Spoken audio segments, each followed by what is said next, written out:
туған халқымыздың жүздеген ғасырлық жәдігер тарихында елі мен жерін қастерлеп өткен біртуар перзенттері аз болмаған. Солардың бірі Арал өңіріне дүниеге келген, көзі тірісінде ел жұртының ыстық ықыласына бөленген Бекетай Қатпаұлы.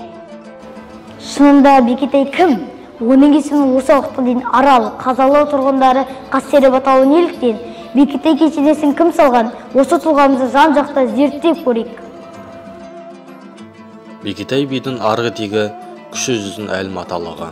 Жаманақ, Өріс, Айдарбек Күлік руынан тарайды. Бекетай бидің туған атасы Жәнке Батыр, Абылай ханның тұстасы, әйгілі 6 биінің бірі болған. Бұл жөнінде 1992 жылғы Егемен Қазақстан газетінде жарияланған мәшһүр Жүсіп Көпеевтің Абылай хан жөніндегі шежіресінде жан-жақты айтылған. Бекетай Қатпаұлының нақты қай жылдары дүниеге келгені жайында дерек жоқ. Халық аузында шамамен 1825-1826 жылдары Арал ауданындағы қазіргі Аққұлақ елді мекенінің маңайында дүниеге келген айтады. Әкесі Жәнкенің Қатпасы ел ішінде беделді, сөз тізгінін ұстаған салмақты кісі болыпты. Оның үстіне дәулетті, абыройлы кісі. Ұлы Бекетайды жастайынан адалдыққа, имандылыққа, кісілікке тәрбиелейді. Кейін Бекетай ат жалын тартып мінер тұста сол кездегі Қазалы фортындағы мешітте сауатын ашады. Мұнан кейін 15-16 жасар бозбала шағында Бекмырза ханға хатшы болады. Ежелден еркіндікте өмір сүрген солтүстік Арал бойындағы жергілікті ру, тайпалар сол тұста Қазалы фортының іргетасын қалауға келген патшалық Ресейдің әскеріне қарсы шыққан еді. Бұл көтерілісті тарихтан баршамызға танымал Жанқожа батыр басқарды. Бірер жылға созылған осынау соғыс ақыры Жанқожа жасақтарының жеңілгенімен аяқталды. Бекмырза хан болса басқыншылардан қашып жүріп, солардың қолынан қаза табады. Ақыры хандық тарап, оның қол астындағы ел жұрт тұс-тұсқа тарап кеткен еді. Бекетай да орыстардан қашып жүріп, атамекені Аққұлаққа оралады. Міне, осы кезде жабындықтағы отбасына оралған Бекетайды арнайы іздеп, бір форттан бір шоғыр орыстар келіпті. Бұл тұста халық батыры Жанқожа қаза тапқан болатын. Сонымен орыс ұлықтары форттан 3-4 приставымен көземделуімен Бекетай ауылына келді. Олар Қазалы форты ендігі жерде орыс патшасының қолында, сондықтан фортта өз бастығы сайланды. Сен соған көмекші боласың дейді. Ақыры Бекетай амалсыздан келісімін береді. Сөйтіп, елдің жетеспей, үмбет және белгілі 2 адаммен бірге Қазалыға келеді. Орыстар үшін көзі ашық, көкірегі қарақты Бекетай сияқты сауатты кісі сол тұста таптырмайтын еді. Бекетай болса, осындай үлкен билікті туған халқы үшін пайдалануға тырысты. Осы кезеңде орыстар қазақ жеріне табан тіреп, озбырлығын жүргізе бастаған басқыншылар бұл жерде халық санағын жүргізуге кіріседі.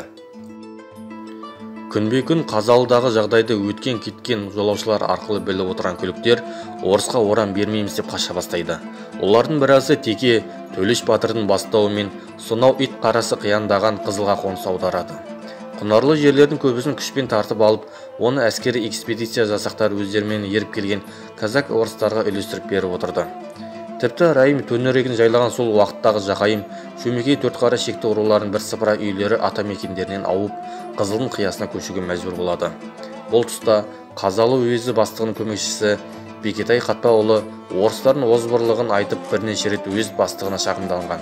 Сөйтіп озбырлық көрсетте келген солақай саясатын салдарынан көші-қон қамына кіріскен бірсыпырасы көпті тоқтатқан көрінеді.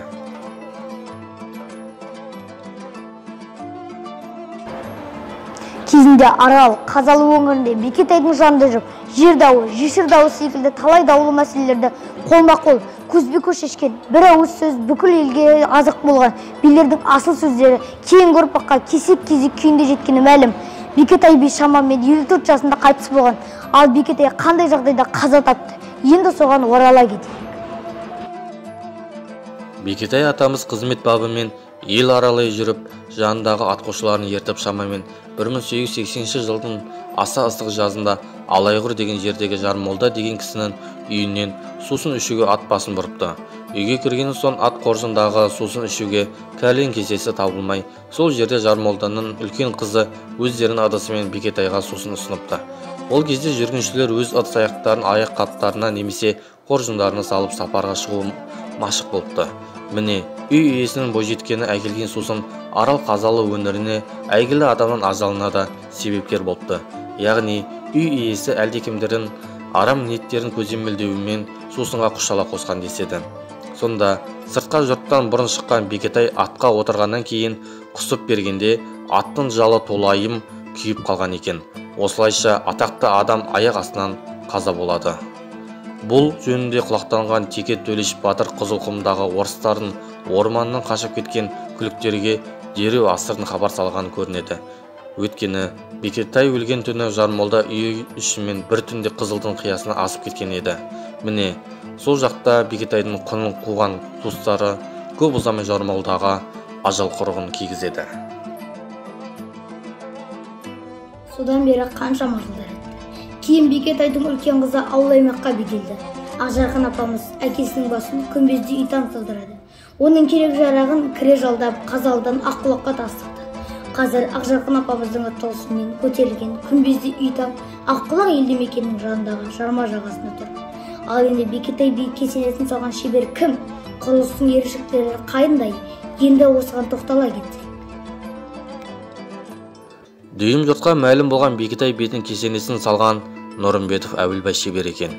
Кезінде Әбілбай шеберден қолдан келетін өнерін сұрағанда 9 жасынан бастап әкеден үйренген мешіт мазар күмбезді құрылыс салуды меңгергенін айтады.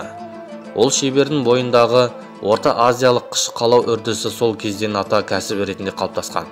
Бүгінгі күнге дейін сақталып келе жатырған Бекетай мазары Әбілбай шебердің қолымен тұрғызылған. Кесене туралы кейіннен шебердің өзі бұлай деп еске түсірген екен. Бекетай мазарын ұзақ уақыт тұратын қылып тұрғыздым. Бірақ құрылыстың соңғы жағында беретін ағысын дұрыс бермегендіктен күмбезін шошақтау қылып, бір жағына қисайта бітірдім. Бұл менің кінәмнан емес, тапсырыс берушілердің өздерінің кінәсінен болған жағдай еді. Кесененің төбесі үлкен күмбезді, іші өрнекті, көлемі шамамен 8-8 метр. Биіктігі күмбезді осқанда 7 метр. 30-40 жыл бұрын көк тастан құлып тасты болған деген ақпарат бар. Кесене порталды күмбезде 2 камералы. Камераның белағаштары төбейнелері орналасқан. Кесене күйдірілген кірпіштерден соғылған және бұрыштары әлемнің 4 бұрышына қарай бағытталған. Кірі ойығы бүйір жағында орналасқан және оңтүстік-шығыс қарай бағытталған. Жерлеу камерасына кіре беріс солтүстік-шығыс қабырғаның ортасына қойылған. Осы дәліздің солтүстік-батыс бүйір жағындағы қабырғада тар терезе жасалған. Кіреберіс бөлменің оңтүстік-батыс қабырғасы биік емес, бірақ ұзынша келген, портал түрінде орындалған. Бұл бөлменің ұзындығы мен анағұрлым кең және қабырға түрінде оның сыртына шығып тұр. Ескерткіш бастапқы бейнесін аздап жоғалтуына байланысты қайта жөндеуден өткізілген. Дегенмен, бүгінгі күні кесене қарқынды түрде қирап барады. Салмақ түсетін қабырғаларында айтарлықтай жарық пайда болған. Кірпіштердің көп бөлігі құлап қалған. Күмбезде 4 мұнараның 3-еуі қирап қалған. Шығыс бөлігі ғана сақталып қалынған. Бекетай кесенесі Қазақстанның республикалық маңызы бар тарихи және мәдениет ескерткіштерінің мемлекеттік тізіміне енгізілген. Кезінде Бекетай би жөнінде тиісті орындар тарапынан ескілікті жақтаушы патша қызметі деген әртүрлі ұшқары пікірлердің шырауында болып келеді. Мұның салдары көп уақыт бойы Бекетайдың өмірі мен халқына жасаған қамқорлығы жөнінде, кісілігі жөнінде білгісі келгендердің жолына кесе көлденеңнен тұрып келгені мәлім.